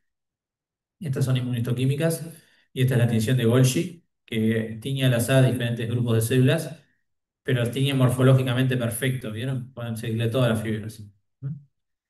Y por eso los astrocitos Cajal, que es un histórico del tema, le llamaba el segundo elemento del tejido nervioso, o sea, son súper importantes, ¿no? Bueno, y los astrocitos tienen vasos sanguíneos, llegan hasta los vasos sanguíneos a través de sus pies astrocitarios y también llegan a la superficie cerebral y forman parte de la membrana glial limitante externa. Y las neuronas y la glía, ¿qué más estaba hablando? Está básicamente que las astrocitos definen el escenario donde actúan las neuronas, porque están siempre alrededor de ellas, ¿no? O sea que ese rol tradicional de sostén fue sustituido por un rol más bien funcional, ¿tá? Porque hacen muchas cosas. Y esto es solamente para que entiendan la idea, que es que los astrocitos fibrosos, que eran los que estaban en el sistema nervioso central, perdón, que estaban en la sustancia blanca, y los protoplasmáticos que estaban en la sustancia gris, comparten muchas funciones, pero algunas de sus funciones son específicas. ¿Por qué? Porque los astrocitos fibrosos están mayoritariamente en la sustancia blanca, entonces van a estar mucho más en contacto en las zonas de los nodos de Rampier. Son los lugares por donde se da la transmisión del impulso nervioso, que lo van a ver en fisiología. ¿Tá?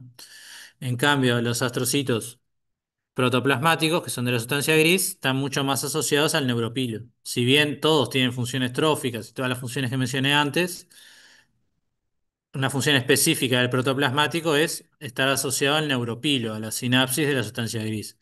Y en el fibroso estar asociado a los nodos de Rampier. ¿Se entiende eso? Esa idea. O sea, todos cumplen muchas funciones, pero hay algunas que son específicas por el lugar en el que están. Después la microglía son células muy ramificadas, pero con ramificaciones como pequeñas, digamos, que se encuentran distribuidas por la sustancia gris y la blanca de todo el sistema nervioso central.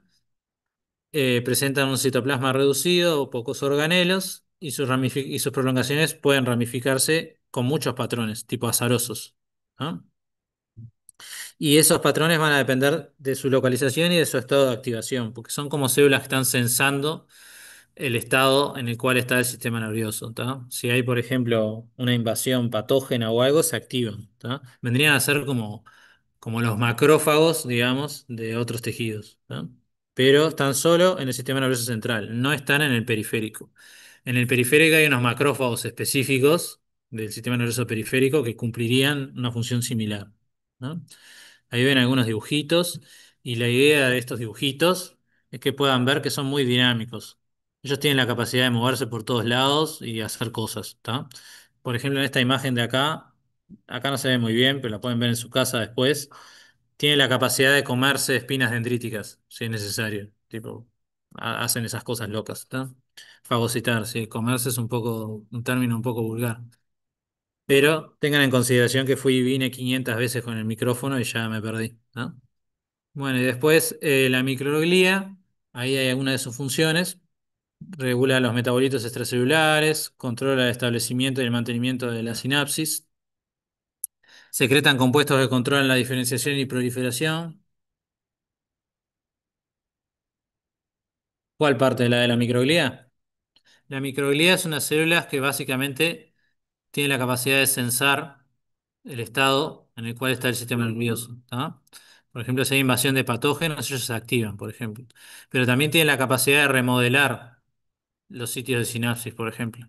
Y lo que mostraba en esta imagen, que después la pueden ver en su casa, por ejemplo, son el amarillo son la microglía, y la microglía puede llegar hasta las espinas dendríticas y fagocitarlas. Tienen esa capacidad. Y lo que se muestra en este video de acá de la izquierda y de la derecha es como ante una presencia de esto rojo, que es un agente patógeno, algo que no debería estar ahí, van migrando hacia ellas para hacer un aumento de la actividad inmunológica sobre esa estructura, ¿no? Esa es la idea. Y acá nombramos algunas de esas funciones que después las pueden leer más en detalle para que nos dé el tiempo de dar todo, ¿no? Pero básicamente es eso que les mencioné. Y ahí podemos ver las distintas formas de la microglía. Puede ser ramificada, puede ser ameboide, que es típica del estado embrionario o cuando hay un proceso de lesión en el sistema nervioso central. Y también puede estar activada. Cuando está activada se vuelve muy ramificada y tiene la capacidad de expresar estos complejos del MHC2, que son los que activan después la cascada inmunitaria. ¿Ah? Bueno, y después los oligodendrocitos. Los oligodendrocitos son células que son pequeñas, con pocas prolongaciones que parten del soma, pero que se pueden ramificar mucho después. ¿Tá? Están en la sustancia gris y también en la sustancia blanca y forman las vainas de mielina en el sistema nervioso central. ¿Ustedes se acuerdan cómo forman las vainas de mielina del oligodendrocito? El oligodendrocito tiene la capacidad de em, enrollarse alrededor del axón, ¿está? Eso después lo podemos ver en la clase que viene, cómo es el proceso de mielinización en una célula y en la otra, pero sus ramificaciones pueden generar la vaina de mielina en más de un axón al mismo tiempo, ¿tá? Porque tienen como muchas patitas que hacen eso, ¿no? En cambio, la célula de Schwann, que es la del periférico, no, la célula de Schwann envuelve en un único segmento del axón, ¿no? Solamente uno. En cambio, el oligodendrocito no. El oligodendrocito puede hacerlo hasta entre 40 y 50 axones a la vez, ¿no? Tiene esa capacidad. Que está muy asociada también a lo que pasa en el sistema nervioso central, ¿no? Que tenemos muchísimos axones y sitios de sinapsis y procesos de ese estilo que no son tan comunes en el sistema nervioso periférico, ¿no? ¿Qué es lo que digo acá? Permiten la formación y el mantenimiento de las vainas de mielina y cada oligodendrocito puede intervenir en la mielinización de entre 10 y 50 axones, que no tienen por qué ser, obviamente son de distintas neuronas, ¿tá? Tienen esa capacidad. Y pueden formar la mielina de segmentos de una misma neurona o de varias neuronas, porque acuérdense que el axón puede ser muy largo, ¿tá? No quiere decir que el oligodendrocito envaine la mielina de todo el axón, envaina de un segmento, ¿tá? Y después el siguiente segmento lo puede envainar otro oligodendrocito o el mismo oligodendrocito. Va a depender de la situación. ¿Y se acuerdan cuál es la estructura que separa un segmento del axón con vaina de mielina y el siguiente? El nodo de Rambier, ¿tá? Y después nosotros la clase que viene vamos a ver la diferencia que hay entre el nodo de Rambier en el sistema nervioso central y en el sistema nervioso periférico. Pero ahí les adelanté algunos conceptos. Y acá está lo que preguntaba la compañera, un factor trófico, ¿tá? Por ejemplo, los oligodendrocitos producen factores tróficos que aumentan la actividad neuronal. Por ejemplo, el NGF, ¿no? Es uno de ellos. Y acá está el dibujito que yo les nombraba, que es que la célula de Schwann envaina un único segmento de un axón, de un único axón, y el oligodendrocito no. El oligodendrocito puede envainar varios segmentos de uno o de distintos axones, ¿no? Y ahí habla un poco esta diapositiva de lo que es la célula de Schwann, que se localiza en los nervios, formando la vaina de mielina de las fibras nerviosas. Ahí hay dos conceptos importantes. El nervio, cuando yo hablo de nervio, estoy hablando de un conjunto de fibras nerviosas, ¿no? Y es solamente, hola perrito, es solamente en el sistema nervioso periférico cuando hablo de nervio, ¿sí? Y cuando hablo de fibra nerviosa, no, puede ser en el sistema nervioso central o en el periférico, porque la fibra nerviosa es la célula glial que envuelve al axón y el axón per se. ¿Se entiende? Entonces, por ejemplo, la fibra nerviosa en el central es el oligodendrocito y el axón, y la fibra nerviosa en el periférico es la célula de Schwann y el axón. ¿Ah? ¿Se entiende eso? Bien. Profe, Bueno, y ¿podría acá repetir lo nombramos algunas que... características de la célula de Bueno, Schwann, como es su núcleo, que yo igual en la clase que viene vamos a hablar de periférico y lo vamos a ver en detalle, pero siempre están rodeadas de membrana basal, que eso es una característica que no es característica del sistema nervioso central, solamente del sistema nervioso periférico, ¿sí? Y su citoplasma envuelve a un único axón, formando una vaina de mielínica, ¿tá? Pero si hablamos de axones amielínicos, o sea, de axones que no tienen mielina compacta alrededor, como este que se ve acá, esto es un axón mielínico. Si son amielínicos, van a estar rodeados por el citoplasma de la célula de Schwann, no por la mielina. ¿Se entendió eso? ¿Ese concepto? Lo vamos a ver igual la clase que viene cuando veamos periférico, ¿no? Esto es más de cosas que vamos a ver la clase que viene. Acá está el concepto de mielínico y amielínico. Las fibras mielínicas periféricas, están rodeadas por la vaina de mielina, el axón, y por fuera el citoplasma de la célula de Schwann. Y las amielínicas solo están rodeados por citoplasma de célula de Schwann. No hay vaina de mielina asociada, ¿sí? En cambio, en el sistema nervioso central, los axones amiolínicos no los rodea nadie, están lo que se llama desnudos, ¿no? Y ahí está de vuelta el concepto. Acá hay una vaina de mielina rodeando el axón, y acá esto verde, que es el citoplasma de la célula de Schwann, está rodeando los axones amiolínicos. Alguien habló ahí, pero no es posible escucharlo. Si quieren decir algo, que sea por el chat, porque no hay manera. Si no. Bueno, y así es como se ven, que igual después lo vamos a ver, qué tipo de extinciones hay y cómo se pueden ver. Lo vamos a ver la clase que viene. Eso, por ejemplo, es un nervio periférico, ¿vieron? Cada una de esas pelotitas blancas, chiquitas, acá, sería un axón. Y lo violeta fuerte, que está teñido con algo que se llama tetróxido de osmio, que tiñe la mielina, es la mielina compacta. Y en algunos lugares podemos ver o no el citoplasma de la célula de Schwann rodeándolo, ¿no? Por ejemplo, acá lo vemos. Depende de la altura del corte. La altura a la que se cortó y a qué altura tomamos la fibra. Acá es como ocurre el proceso de mielinización, que igual como vamos a ver la clase que viene, sistema nervioso periférico, lo podemos dejar para ahí, porque hoy no da el tiempo. Lo vamos a ver la otra clase. ¿Ah? Lo mismo esto, que es como es la distribución del citoplasma, lo vamos a ver la clase que viene. Y bueno, en función de eso después podemos distinguir características de la vaina de mielina del sistema nervioso central y del periférico, que estas diapos las paso para la clase que viene, así no les perdemos, ¿no? Pero como la clase que viene vamos a hablar del sistema nervioso periférico, lo vamos a poder cubrir bien. Y después teníamos el otro tipo celular que nos faltaba, que son las células satélite, el otro tipo de células de tipo glial, que son como células de Schwann, son parecidas, ¿tá? Pero solamente están presentes en los ganglios, ¿tá? Y básicamente son muy pequeñas, con un núcleo bien heterocromático y rodean el soma de las neuronas del sistema nervioso periférico. ¿Se acuerdan que yo les dije que hay somas en los ganglios?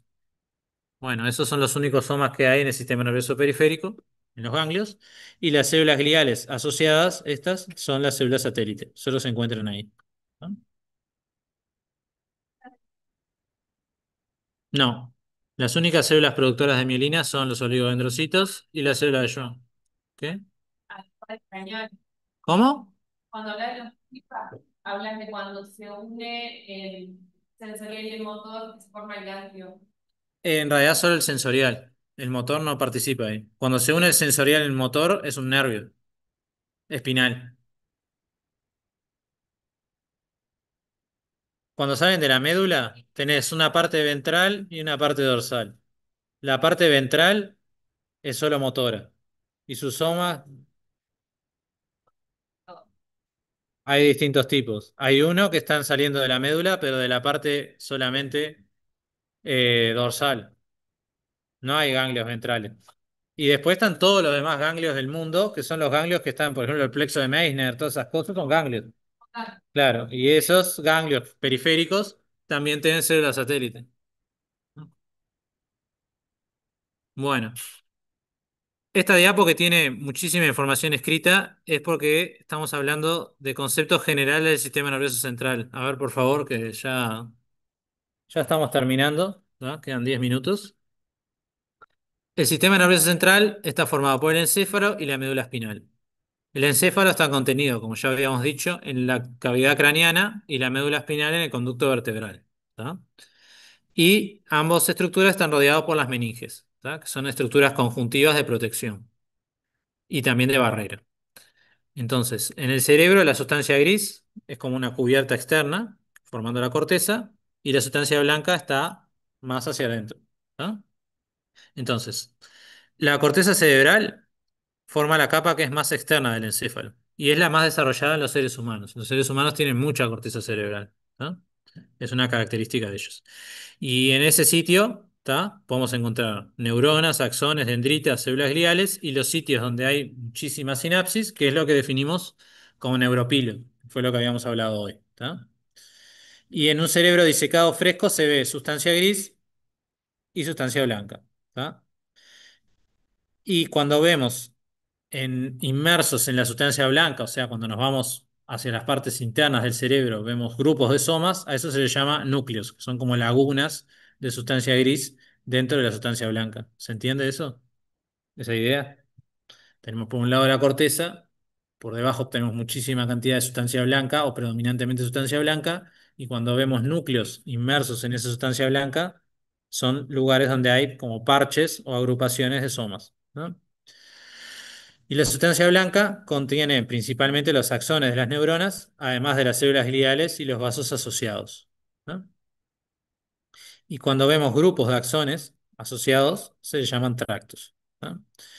Y después, por debajo del encéfalo, ya en conexión con la médula espinal, tenemos el tronco encefálico, que no tiene límites de sustancia gris y blanca definidos, sino que más bien hay núcleos de sustancia gris rodeados por sustancia blanca, ¿no? Esas son las diferencias que uno puede ver de organización entre lo que es el cerebro, digamos, y lo que es el tronco encefálico, ¿no? Bueno, entonces, dentro de los sectores de la corteza, las podemos dividir desde un punto de vista evolutivo en tres. Son la neocorteza, la paleocorteza y la arquicorteza. La neocorteza o neocórtex en los seres humanos está muy desarrollada, ¿tá? Está asociada básicamente con las funciones del pensamiento y todo lo que nos caracteriza como seres humanos, ¿tá? Por eso aparece tardíamente en la filogenia. No todos los animales tienen un neocórtex tan grande como el de los seres humanos, y se puede dividir en 6 capas, ¿tá? Que son esas que están ahí: la molecular o plexiforme, la granulosa externa, la piramidal externa, la granulosa interna, la piramidal interna o ganglionar, y otra que se llama la capa de los corpúsculos polimórficos. Yo sé que parecen muchos nombres, pero la idea que me gustaría que se queden es que en cada capa va a haber distintas estructuras y no es homogénea a lo largo de toda la corteza. Por ejemplo, en lo que es el neocórtex sensorial, hay una distribución más bien equitativa de las capas, pero por ejemplo, en lo que es la corteza motora, las capas 5 y 6 están mucho más desarrolladas. ¿Por qué? Porque las células que están en esas capas inervan estructuras o cosas que son muy importantes para la función motora. Entonces, no todas las capas tienen la misma proporción, no todas las regiones tienen la misma proporción de capas del neocórtex, ¿tá? Después, bueno, hay que acordarse de los nombres, pero no tampoco tener que saberse todo lo que hay en cada capa, ¿tá? Que es un poco lo que vemos acá. Hay distintos tipos celulares, pero no, la idea no es que se aprendan todos, ¿tá? Ahí nombramos más o menos lo que hay en cada uno, ¿tá? Pero está bueno que se acuerden de este concepto, que no es homogéneo a lo largo de toda el neocórtex. Hay lugares donde hay capas que están más predominantes y otras en donde no, ¿no? O sea, sí en los nombres de las capas, pero no necesariamente se tienen que acordar de todos los tipos celulares que hay en cada capa, ¿no? Bueno, bien. Después tenemos lo que es la arquicorteza, ¿no? Que es solamente el 5% de la corteza cerebral en humanos y se conforma esencialmente por el hipocampo, el giro dentado y el asta de Amun, ¿no? Y ahí se pueden encontrar neuronas principales, que son las que están las granulosas del giro dentado, es esto que se ve acá, o esto que se ve acá, ¿tá? Y después las que son no principales o interneuronas, que son de menor cantidad. Y hay como 3 capas: la molecular, la granulosa, me faltó una G acá, y la piramidal. Esto es un corte frontal, ¿vieron? Como si yo me cortara el cerebro así, digamos, ¿no? Entonces, estas estructuras de la arquicorteza, que están muy emparentadas con la memoria y el aprendizaje, las veo como duplicadas, digamos, porque es una estructura que está en ambos hemisferios, ¿no? Y ahí podemos ver cómo son las capas, ¿tá? Tenemos la capa polimórfica acá, la capa de las neuronas piramidales y la capa molecular. Y después en lo que es el giro dentado también tenemos una capa molecular, una capa de las neuronas granulares, que son las que están en esta altura, y una capa polimórfica. Este es más sencillo de acordarse de las capas y los tipos celulares porque son menos, ¿tá? Este, y las capas de células piramidales en el asta de Amón y de granulares en el giro dentado, hay muchísimas, entonces se ve súper marcado con hematoxilina eosina o con otros tipos de tinciones, ¿no? Que es lo que se ve acá. Bueno, y después la corteza cerebelosa, ¿tá? Del cerebelo también tiene 3 capas, ¿tá? Hay una capa molecular, una capa de las células de Purkinje, que son un tipo celular que lo vamos a visualizar en la clase que viene, cuando veamos distintos tipos de neuronas, que tiene un árbol dendrítico muy grande. Y después está la capa granulosa. ¿Tá? Y la capa molecular tiene este espesor y se pueden encontrar también este tipo glial y neuronas estrelladas. Y las Purkinje son consideradas las células principales del cerebro. Y tienen proyecciones axonales que se van a lo profundo del cerebelo y tienen también somas muy grandes. Estas que son las neuronas de Purkinje, que también las vemos acá. Y su árbol dendrítico es muy ramificado. Y después la capa granular, ¿tá? Que es la que vemos acá, mide unos 100 micras de espesor y presenta células granulares y células de Golgi. Hay más abundancia de células en la capa granular que en la capa molecular. Y entre medio de las dos capas está la capa de las células de Purkinje.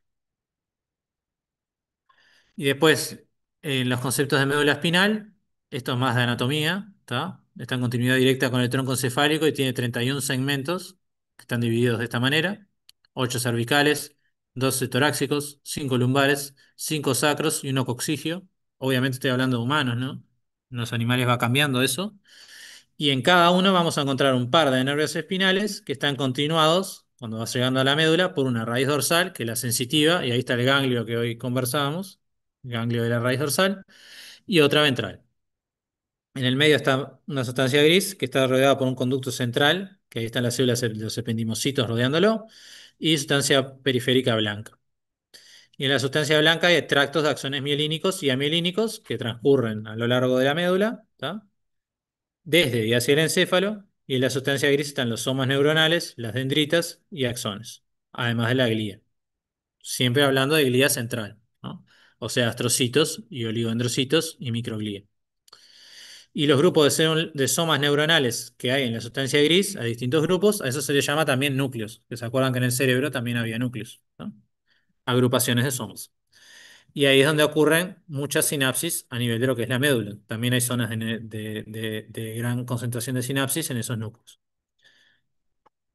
Y bueno, podemos encontrar somas de neuronas motoras o sensitivos. En los motores están a nivel del asta ventral y los sensitivos a nivel de sus somas están en el ganglio, ¿tá? De la raíz dorsal. Eso es una distinción muy importante que la tienen que saber, ¿tá?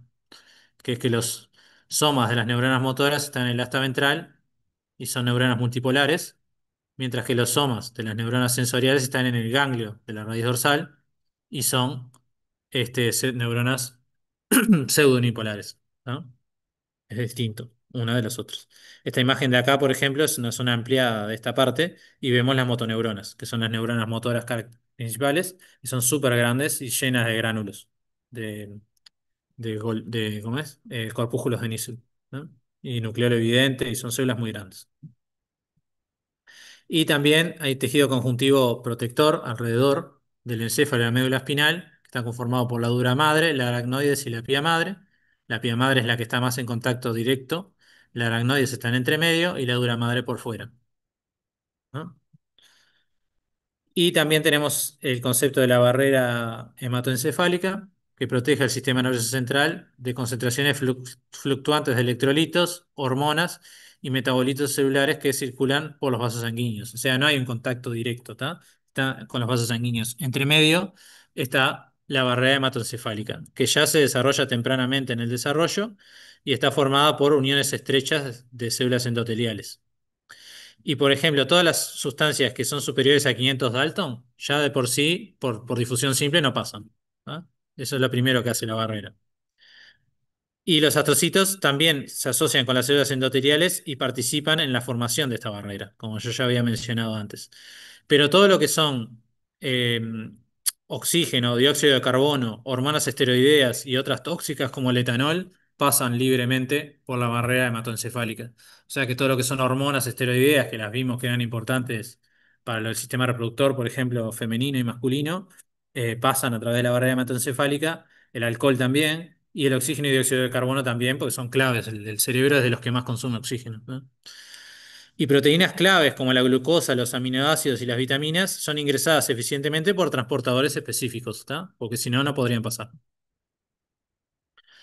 Bueno, y esto es un poco la bibliografía. Yo normalmente recomiendo el ROS, que cubre todos estos temas, no lo de desarrollo, va en otro libro.